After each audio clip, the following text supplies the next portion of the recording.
আমি বাড়ি কেনার স্বপ্ন দেখছি, সেটা হেমন্তদা জানলেন কি করে? শুনলাম ওর সহকারী শ্যামলী বলেছে। কুণ্ঠিতভাবে বললাম, সে তো অনেক টাকার ব্যাপার দাদা, অত টাকা আমার কাছে কোথায়? দেখলাম হেমন্তদা আমার দিকে তাকিয়ে মৃদু মৃদু হাসছেন। তারপর যা বললেন শুনে আশ্চর্য হয়ে গেলাম। উনি বললেন, শোনো, কাল নচিকেতা ঘোষের কাছে গিয়ে কাগজপত্রে সই সাবুত করে আসবে, আমি টাকা দিয়ে দিয়েছি।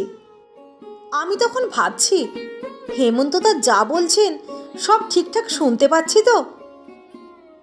কিছু বলার আগেই হেমন্তদা বললেন, লজ্জা পাওয়ার কিছু নেই, টাকাটা তোমাকে ধার হিসেবেই না হয় দিলুম, মাসে মাসে তোমার রোজগার থেকে কেটে নেব। সেই মুহূর্তে ভাবছিলাম, এমন মানুষও আছেন। হেমন্তদার স্নেহ ভালোবাসার এই ঋণ কোনোদিন শোধ করতে পারিনি।